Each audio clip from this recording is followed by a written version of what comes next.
Pues hemos cantado todos juntos este himno muy antiguo, muy antiguo, pero no por eso menos precioso, al revés, un himno precioso en el cual hemos dicho cuán grande es Dios. Te pregunto, ¿cuán grande es Dios? Y es que cuando nos ponemos a pensar, ¿no? Es tremendo. Y empieza este himno con esas palabras: Señor mi Dios, al contemplar los cielos, el firmamento y las estrellas mil. Y de manera poética, ¿no? El que lo escribió, como mucho antes los salmistas, y como seguramente después tú y yo, muchas veces vemos al cielo. ¡Cuán grande es Dios!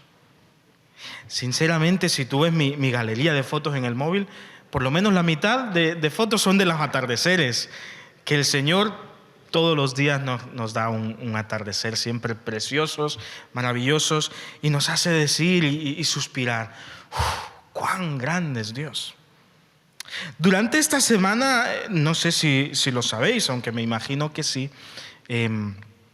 se ha marcado historia en el mundo, en la humanidad, porque ha habido una misión hacia el espacio. No sé si estáis muy puestos, y entonces tenemos fotos de pues la nave espacial y al fondo el objetivo. El objetivo de esta misión espacial era dar una vuelta a la Luna y ver así lo que hemos llamado la cara oculta de la Luna.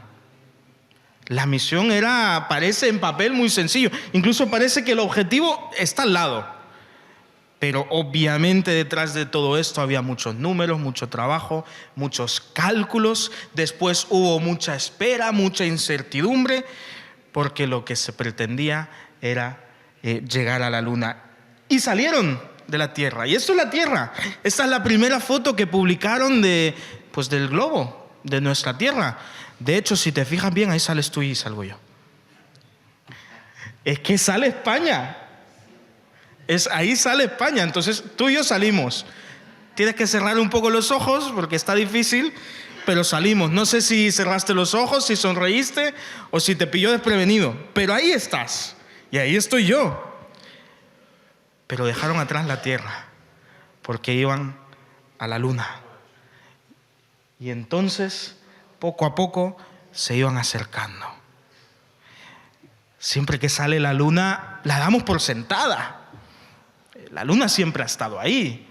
No hay nadie aquí que diga: no, yo un día te aseguro que la Luna no estaba. Bueno, quizás no la viste, pero estar estaba. Y parece ser que la Luna es tan lejano, tan pequeño, pero resulta que estos mismos astronautas tuvieron una perspectiva un tanto diferente. Ahí tienes a la Luna.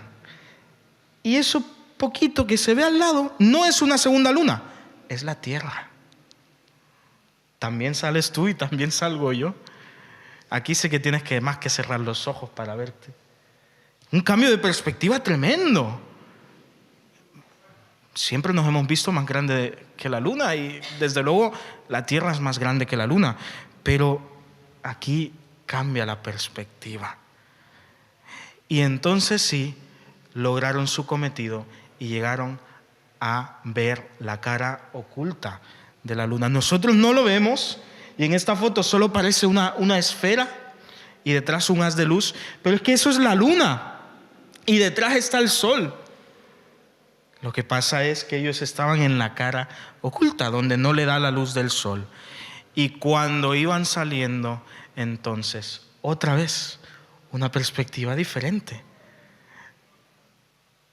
El suelo lunar y al fondo, tú y yo. Y ahí es cuando entonces empezamos a tomar perspectiva pues de lo que decía el salmista, que el hombre es pequeño y en cambio el Señor lo ha coronado. ¡Qué maravilloso! Hasta ahora no hemos tenido muchas imágenes como esta. Y por eso me ha llamado tanto la atención que durante esta semana hayamos tenido esta perspectiva. Eventualmente los astronautas, eran 4, tuvieron que volver a la Tierra y entonces quizás no se aprecia tanto, pero ahí tienes a uno de los astronautas viendo hacia la ventana y viendo el siguiente objetivo, que esta vez sí era la Tierra, contemplando lo que hemos llamado casa, que realmente lo que hemos llegado a llamar casa no es más que una roca en medio del espacio, una pequeña luz, ahí, una pequeña luz en medio de la oscuridad, en medio del vacío. Y cuanto más nos alejamos, más pequeño es.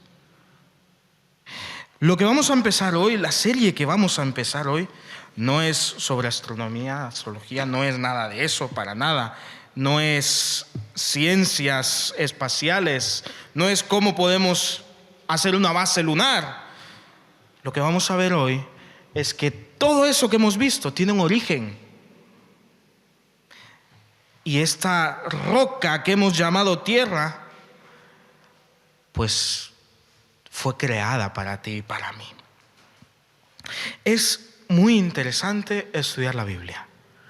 Estoy seguro que alguna vez en tu casa la has abierto y has dicho, pues no sé por dónde empezar.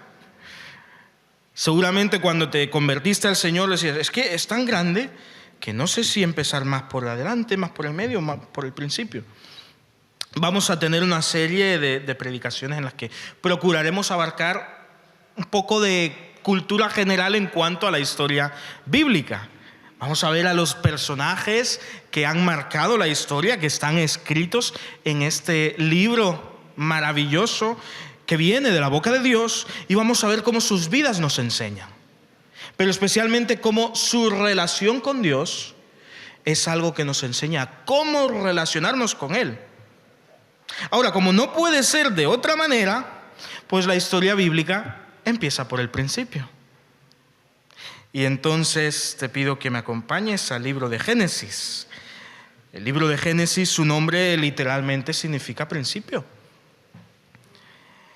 porque dice que en el principio creó Dios los cielos y la tierra. La Biblia empieza de manera muy sencilla. Se va hasta el principio de todo, eso sí.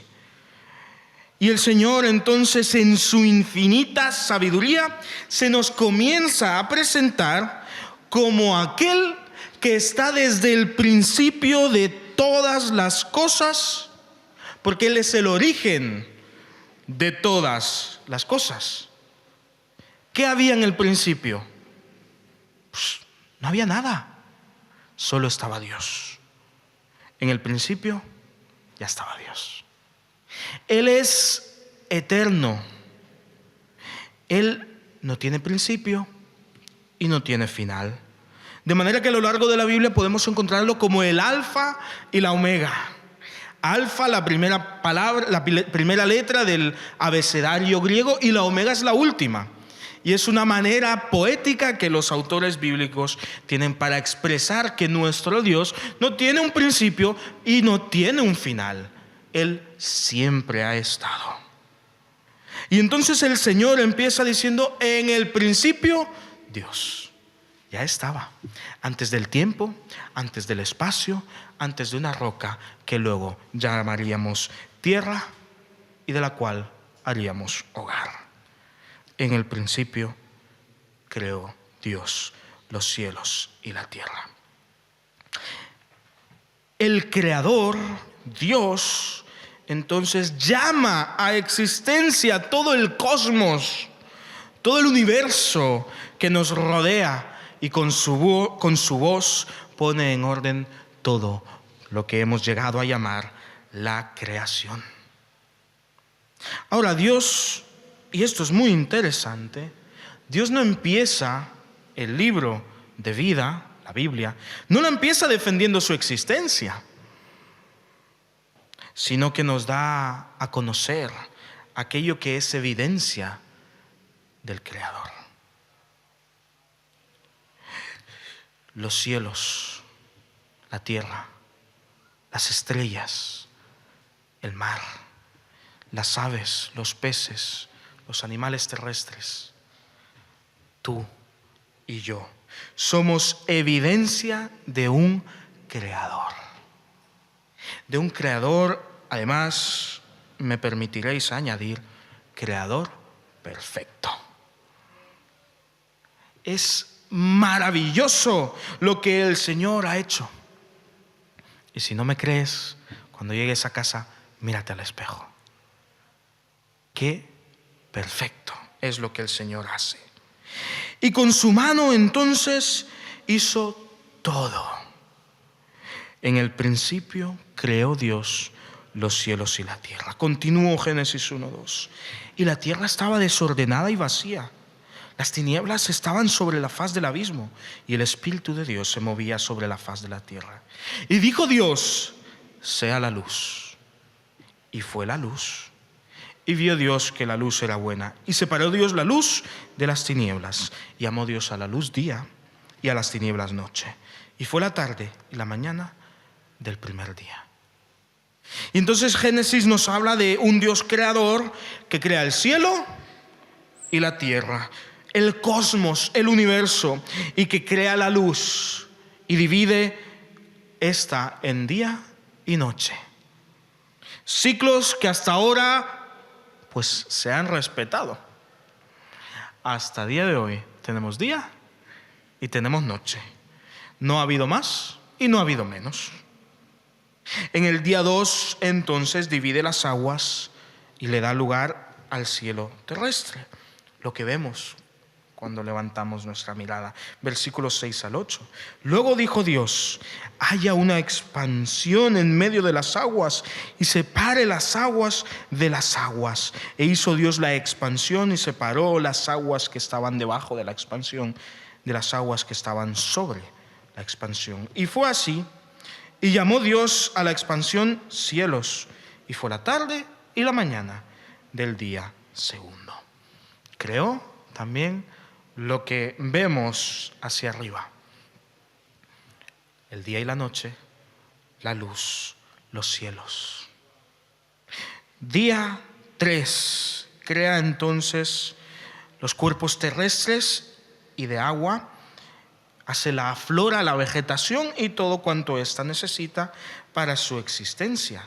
Génesis 1 del 9 al 13. Y dijo también Dios: reúnanse las aguas que están debajo de los cielos en un único lugar, para que se descubra lo seco.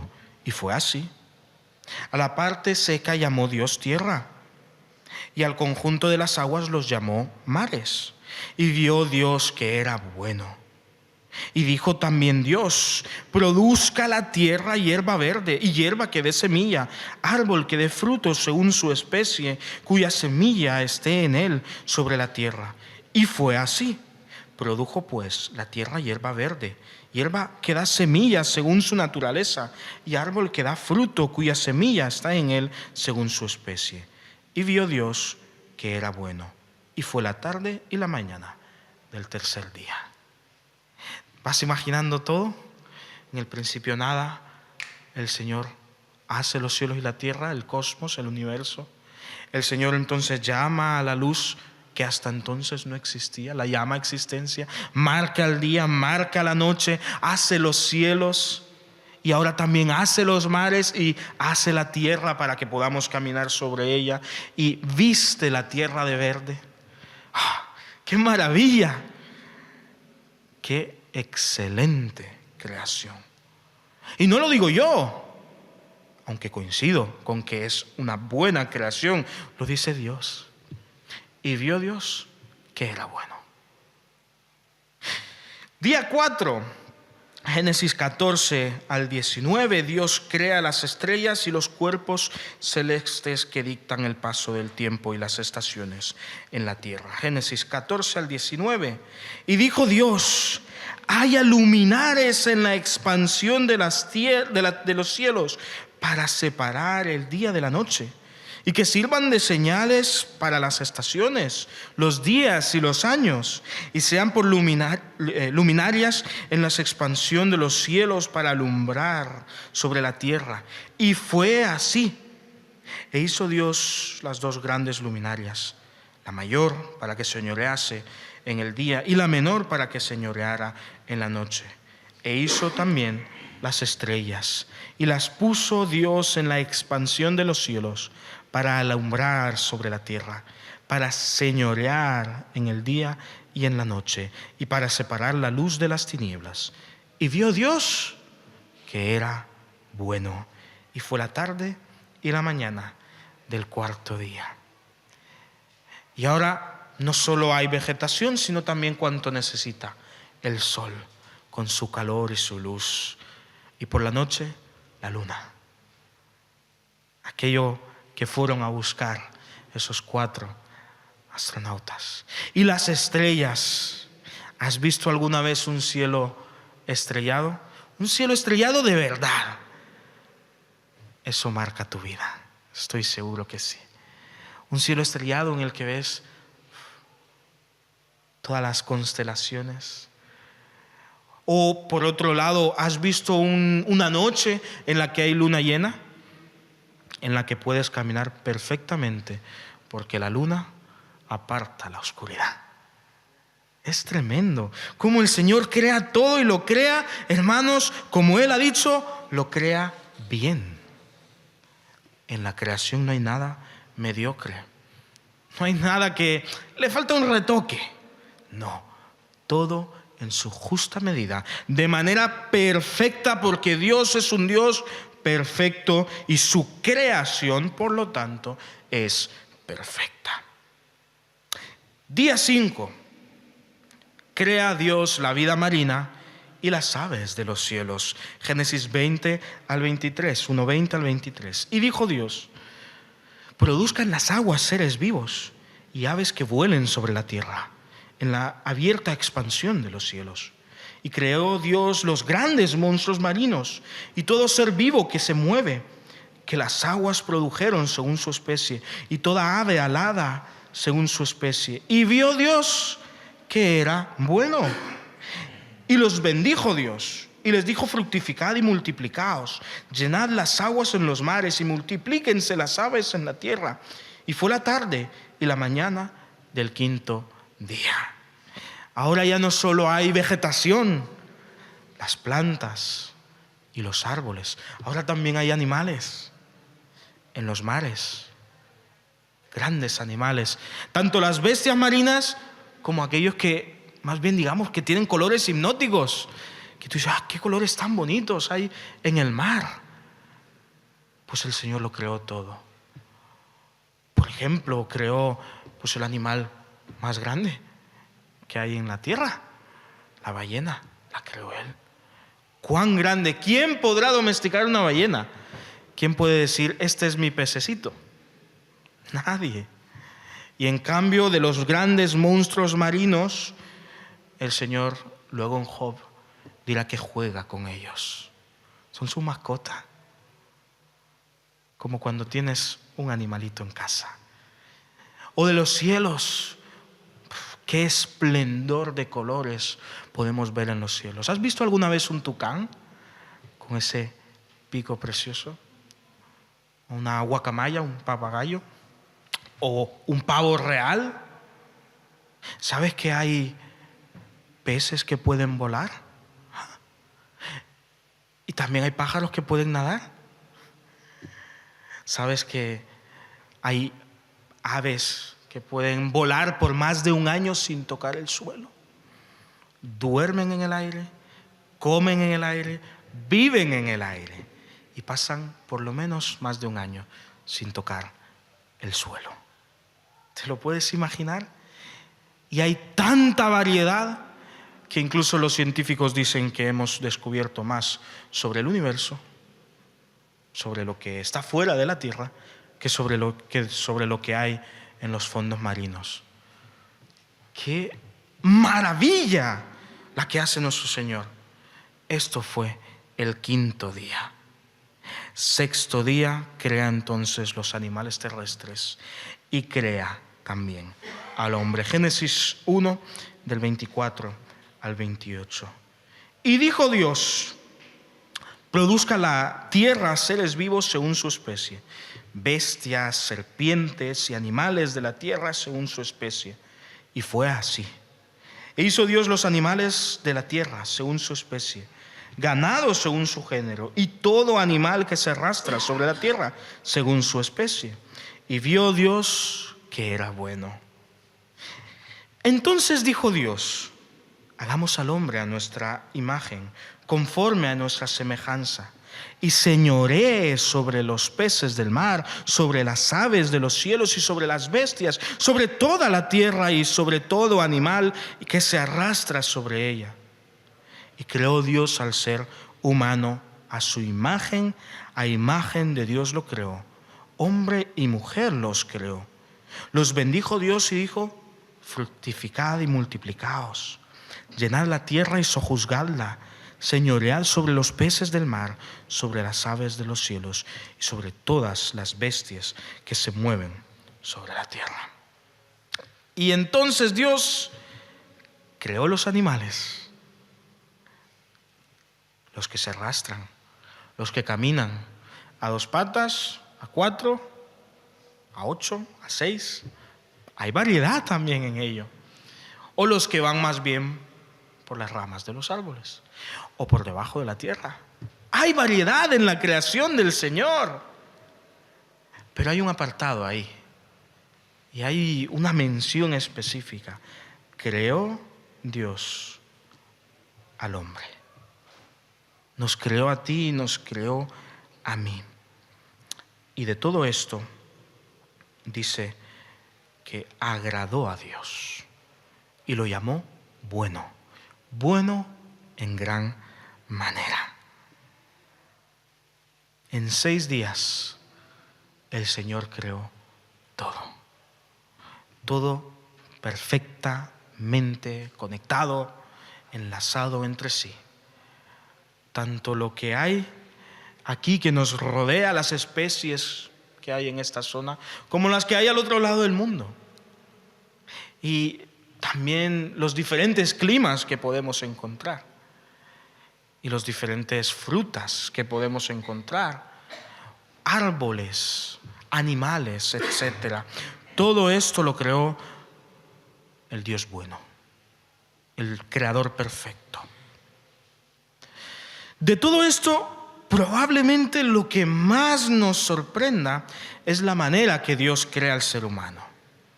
Hasta entonces, el Señor dice que exista esto, que haya animales sobre la tierra, que haya peces, que haya aves.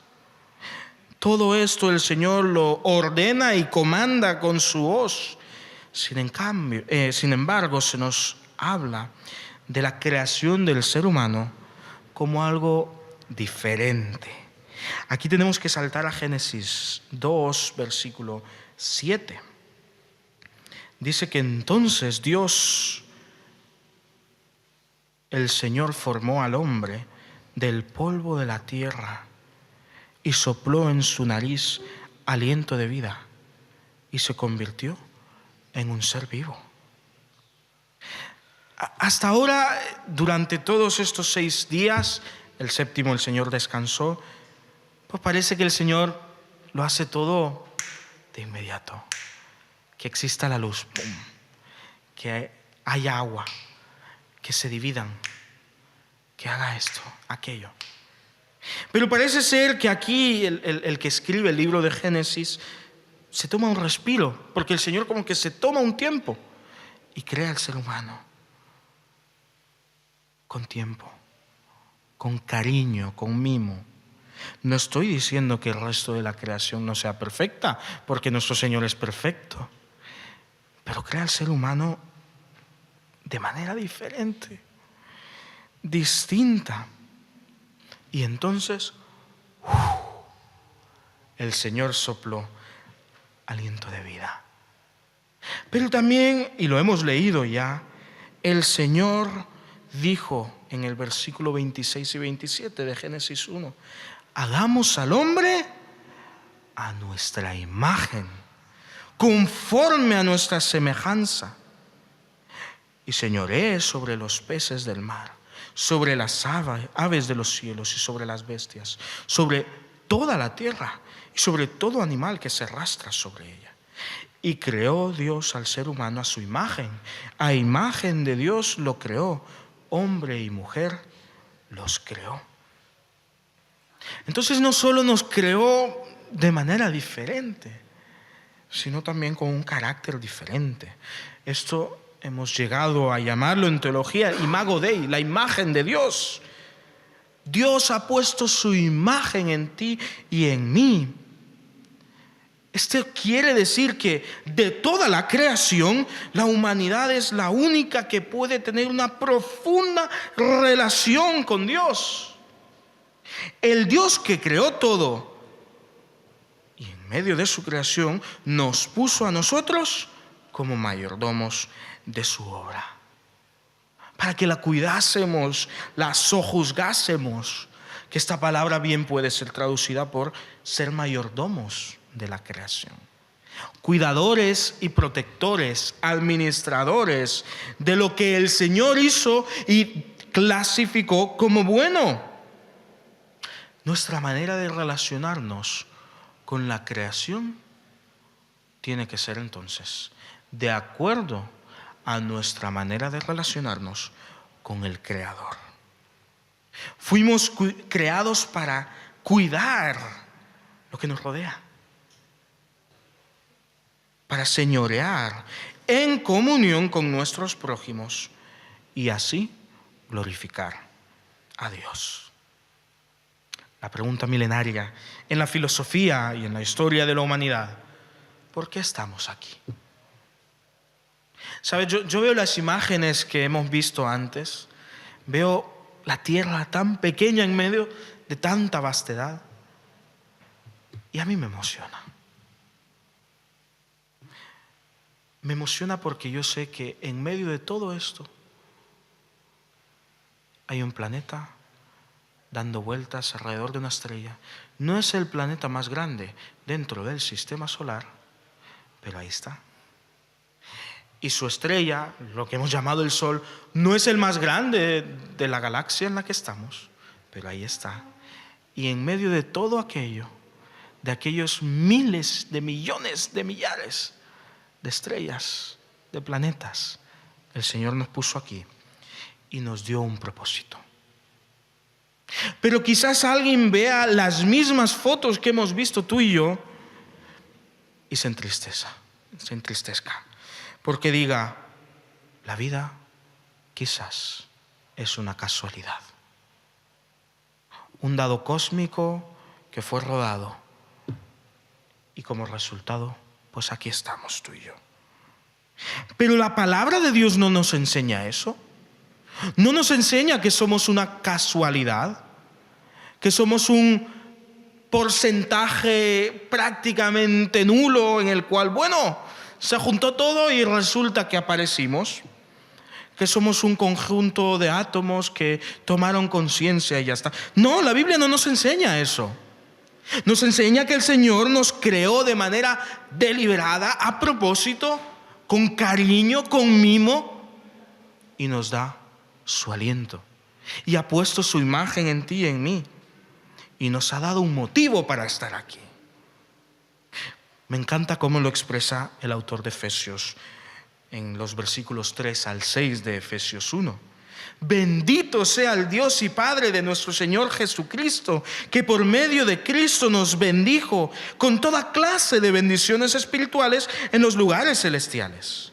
Y Dios nos escogió en Cristo antes de la fundación del mundo, para que fuéramos santos y sin mancha delante de Él.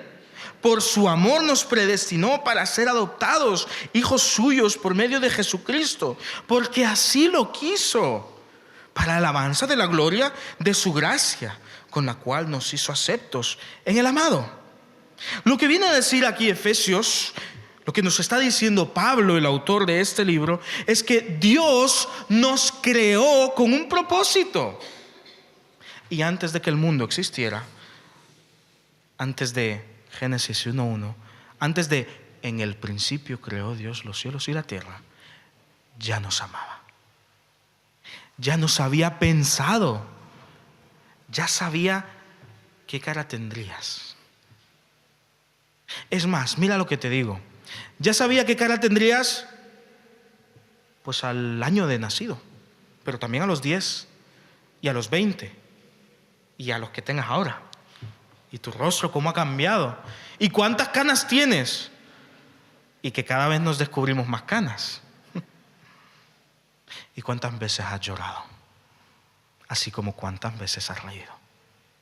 Y cuántos pasos has dado. Y cuántas veces te has emocionado. Y cuántas veces has dado un abrazo. O has necesitado uno. Lo sabe a la perfección. Porque te creó y me creó con un propósito. No eres una casualidad. Eres amado y eres pensado. Fuimos creados con el propósito de glorificar a Dios. Por eso estás aquí. Que paren los filósofos de escribir. La Biblia ya nos ha resuelto la pregunta al por qué estamos aquí. Fuimos creados para alabanza de la gloria del Dios creador. Por eso estamos aquí. Y Génesis, ya en el capítulo 1, ya nos lo está dando a conocer. Y cuando lleguemos a Apocalipsis, eventualmente llegaremos a Apocalipsis, pues también veremos que el discurso no cambia. De Génesis a Apocalipsis, del principio al fin, el Señor nos creó para alabanza de su gloria, para que fuésemos santos y justos delante de Él. La manera en la que glorificaríamos a Dios en el Edén, en el jardín del Edén, ahí donde estuvieron Adán y Eva, los primeros seres humanos, es mediante la obediencia, gobernando de manera correcta la creación de Dios, relacionándose bien con ella. Y el Señor les dio una orden. Génesis 2 del 15 al 17. Tomó pues Dios al hombre y lo puso en el huerto del Edén para que lo labrase y lo cuidase. Y Dios le dio al hombre esta orden: de todo árbol del huerto podrás comer, pero del árbol de la ciencia del bien y del mal no comerás, porque el día que de él comas, ciertamente morirás. Vamos hacia atrás y vemos que el Señor habla de su creación, y cuando creó la vegetación habla de los árboles, cada uno con su fruto según su género. ¿Cuántos árboles existen? ¿Cuántas frutas existen? ¿Cuántos tipos de manzana hay? Solo tipos de manzana. ¿Cuántos tipos de, ya venimos más hacia aquí, de limones puede haber? De naranja. ¿Cuánto no da en esta zona? Y aquí conocemos un poco lo que es la huerta. ¿Cuánto no da la tierra que hay aquí? Y le dijo: de todo esto puedes comer. ¿Te gustan las alcachofas? Alcachofas. Las patatas, patatas. Que le echas limón a todo, tienes limón. Que después siempre te comes una manzana, una pera, tienes manzana o pera para elegir. De todo esto puedes comer. Lo único, no puedes comer de este. El único. De miles, solo uno no puedes comer: el árbol de la ciencia del bien y del mal. Y entonces el Señor le dio un propósito al hombre: cuidar del huerto, labrarlo y cuidar de no hacer lo que Él dijo que no debían hacer. Obedecer a Dios y abstenerse de comer del fruto del árbol de la ciencia del bien y del mal. Es todo lo que el Señor pidió para que en aquel huerto del Edén la humanidad le glorificase. ¿Qué puede salir mal? Génesis 3, del 1 al 8. Pero la serpiente, el más astuto de todos los animales del campo que Dios el Señor había hecho, le dijo a la mujer: ¿con que Dios os ha dicho no comáis de ningún árbol del huerto? La mujer respondió a la serpiente: del fruto de los árboles del huerto podemos comer, pero del fruto del árbol que está en medio del huerto ha dicho Dios: no comeréis de él, ni lo tocaréis, para que no muráis. Entonces la serpiente dijo a la mujer: no moriréis, pues Dios sabe que el día que comáis de él serán abiertos vuestros ojos y seréis como Dios, conocedores del bien y del mal. Y vio la mujer que el árbol era bueno para comer y que era agradable a los ojos y árbol deseable para alcanzar la sabiduría. Y tomó de su fruto y comió y dio también a su marido, el cual comió al igual que ella. Entonces fueron abiertos los ojos de ambos y se dieron cuenta de que estaban desnudos, porque entrelazaron unas hojas de higuera y se taparon con ello. Y oyeron la voz de Dios el Señor, que se paseaba por el huerto al aire del día, y el hombre y su mujer se escondieron de la presencia de Dios el Señor entre los árboles del huerto. Hasta entonces, Adán y Eva, la humanidad, eran amigos de Dios. Y más que amigos, era una relación íntima, de amistad profunda, de padre e hijo. ¿Te ha pasado que has logrado reconocer las pisadas de alguien con el que vives, al que amas mucho? Y a lo mejor estás de espaldas y solo por escuchar las pisadas ya sabes quién está detrás de ti. Recuerdo cuando era niño, solo con escuchar cómo se sacaban las llaves, podía saber si el que venía era mi padre o mi madre. No era para esconderme, era porque cuando uno es niño, sobre todo, va a la puerta y lo recibe. ¡Ay, qué! ¡Has vuelto por fin! Yo me imagino en el Edén algo parecido. Que Adán y Eva, cuando escuchaban el caminar del Señor, ¡ah! ¡El Señor ha venido! ¡Vamos, vamos! Hasta entonces eran amigos. Había una relación profunda y perfecta entre el Creador y la creación. Por eso me sorprende tanto el versículo 8. Oyeron la voz del Señor, que se paseaba por el huerto al aire del día, y el hombre y su mujer se escondieron de la presencia del Señor. Se escondieron. Las pisadas que les había traído alegría ahora les daba temor. El amor que habían tenido hasta entonces por el Creador se había convertido en terror. Este es el resultado del pecado. Porque el pecado, nos dice la palabra de Dios, ha roto toda relación que el hombre hasta entonces ha tenido. Para definir el pecado, estos textos nos vienen de maravilla. Porque el pecado es robarle el lugar a Dios. Es querer ser igual a Dios. Es querer usurpar quién es Él. El Señor ya había dicho: de todos los árboles podéis comer.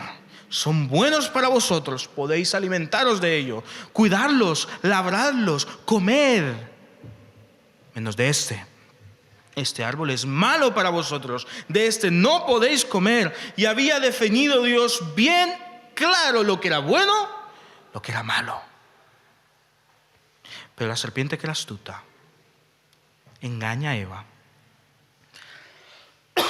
y le dice: lo que Dios te ha dicho que es bueno y lo que te ha dicho que es malo no es verdad. Y Eva vio el fruto y vio que lo que Dios había dicho que era malo, vio que era bueno. Y así quiso tomar el lugar de Dios y definir lo que es bueno y lo que es malo. Quiso robar el lugar de Dios, tomando el fruto del árbol del bien y del mal. Mira, Adán y Eva ya sabían lo que era bueno y lo que era malo, porque Dios ya les había dicho lo que era bueno y lo que era malo. Pero en el momento que Eva ve que el árbol es apetecible y lo come, experimenta que lo que Dios había dicho que era malo para ella, efectivamente era malo.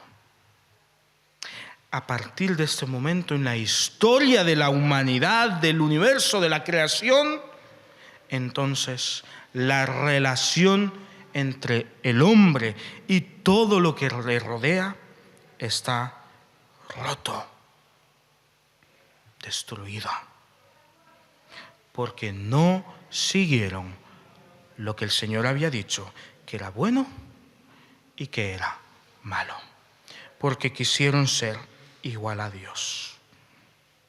Adán y Eva entonces pasaron de pasear con Dios al fresco de la tarde a huir de Él.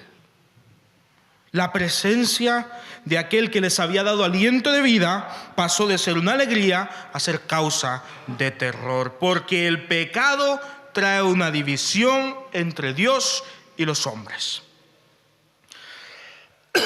Romanos 3:23 dice que por cuando todos pecaron, están destituidos de la gloria de Dios. Estamos separados de la gloria de Dios, y al comer del fruto prohibido por Dios, entró la muerte al hogar de la humanidad.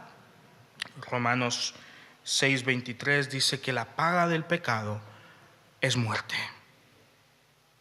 Y esto nos deja entonces con una pregunta esencial: ¿qué solución puede haber ahora?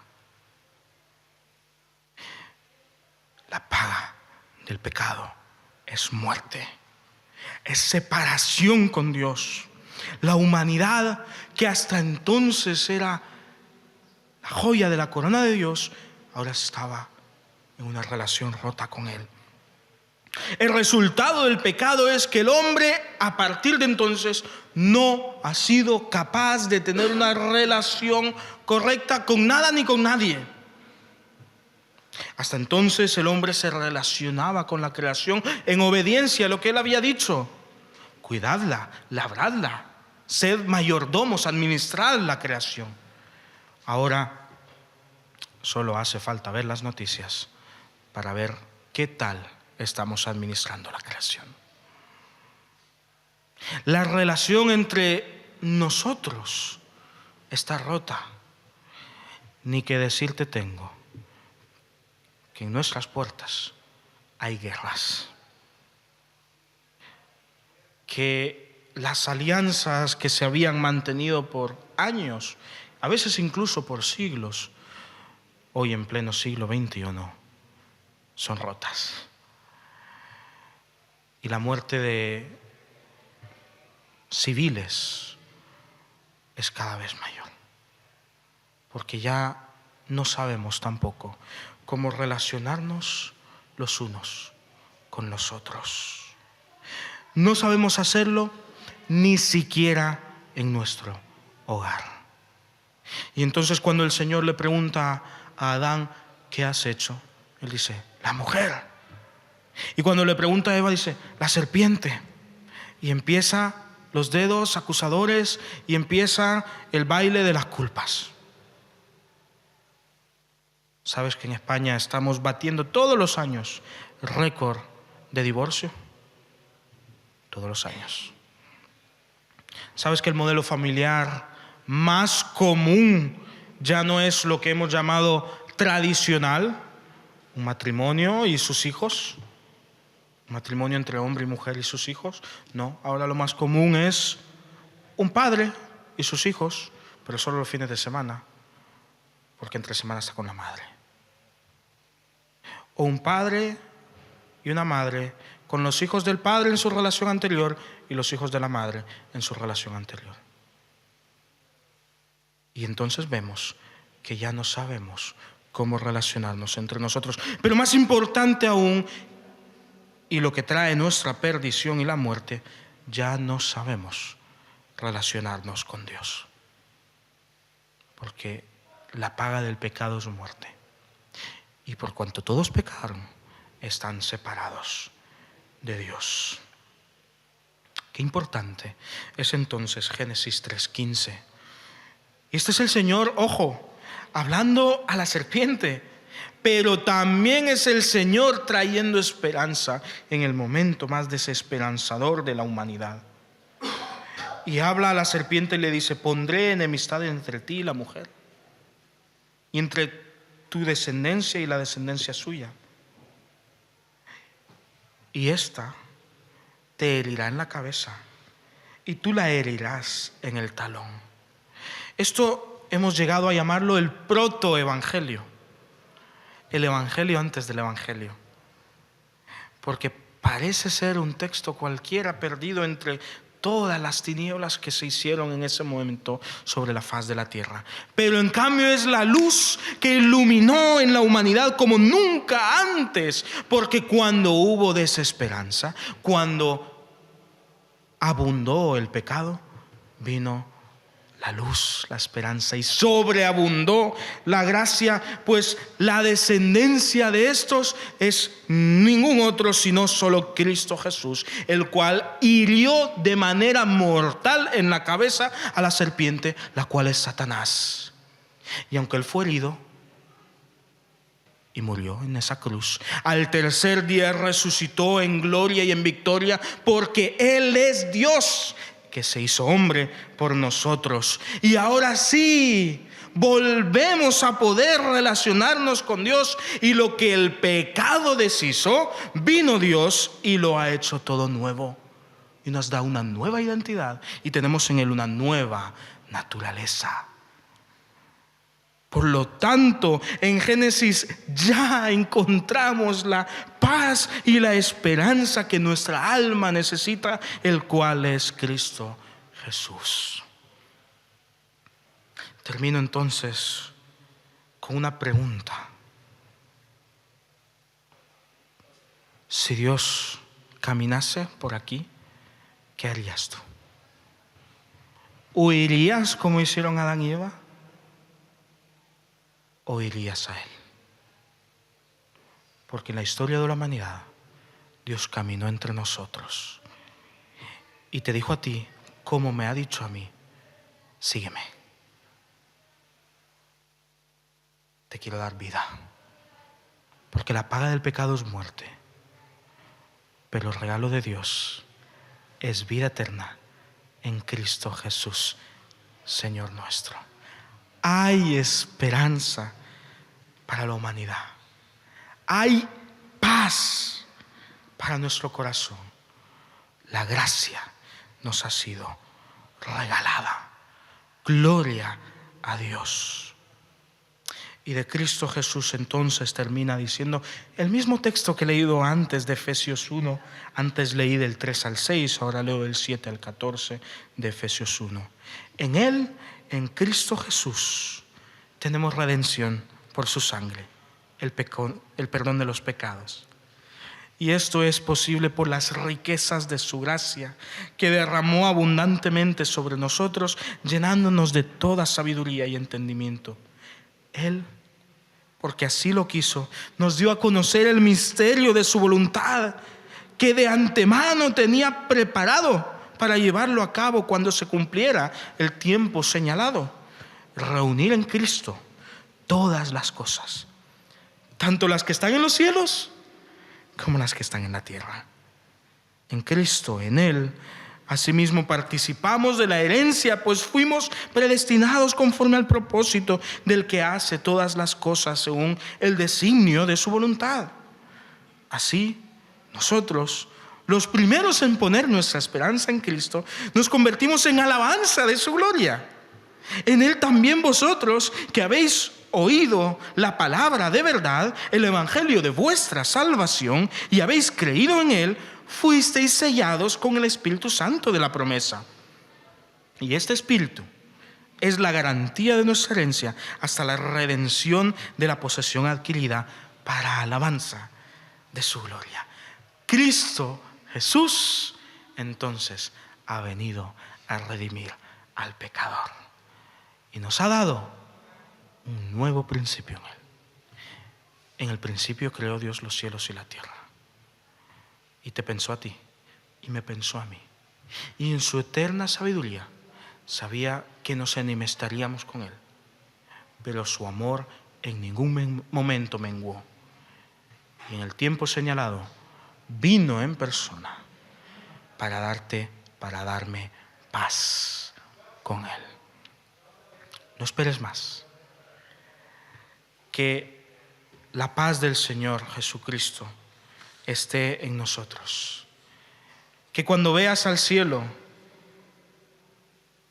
el firmamento y las estrellas mil, tú digas: cuán grande es Dios. Pero cuando recuerdes que Él vino por salvarte, también digas: cuán grande es mi Dios y mi Señor. Santo Padre, gracias, porque en todo el cosmos, en una galaxia la cual no es ni la más grande dentro de todas, alrededor de una estrella que es diminuta en comparación a lo demás, en el planeta que hemos llamado Tierra y que hemos llamado hogar, Señor, tú hoy querías que escuchásemos que todo esto fue obra tuya, que cada uno de nosotros fue pensado y amado desde antes de la fundación del mundo, y que en el momento de nuestra rebeldía, oh Señor, cuando el pecado entró al Edén, tú, Señor, ya tenías la solución y te pusiste a ti mismo como solución, para que hoy podamos reconocerte como Señor y Salvador sobre nuestras vidas, como el único que puede dar vida y perdón de los pecados, de manera que podemos vivir para alabanza de tu gloria. Gracias, Señor, porque no fuimos descartados. Gracias, Señor, porque cuando abundó el pecado, sobreabundó la gracia. Y el resultado somos nosotros. Señor, si hay alguien hoy que ha entendido que es pecador y que por lo tanto lo que hay en su futuro es condena eterna, pero también ha entendido que Cristo Jesús puede cambiar nuestro presente y nuestro futuro, perdonar nuestro pasado, y quiere, Señor, reconocer que tú eres victorioso sobre la muerte, que tú eres el Dios creador del principio y el Dios que juzgará al final, y entiende que necesita de tu perdón y acepta tu perdón. Señor, si hay alguien que ha entendido hoy, gracias, porque tu palabra dice que en el cielo hay fiesta. Y si hay alguien que lo ha entendido pero no quiere venir a ti, Señor, dale un día más de vida, dale una oportunidad más, porque no hay peor error que decirle no a Dios. Por eso, Señor, te pedimos por todos los que hay a nuestro alrededor. Te pedimos, Señor, por su salvación. Y te agradecemos por la salvación que ya es una realidad en la vida de muchos de nosotros. Te amamos, te glorificamos. Gracias, oh Señor. En Cristo Jesús, Señor y Creador de todo, Dios Salvador, maravilloso en nuestras vidas. Amén y amén. Que el Señor los bendiga, hermanos.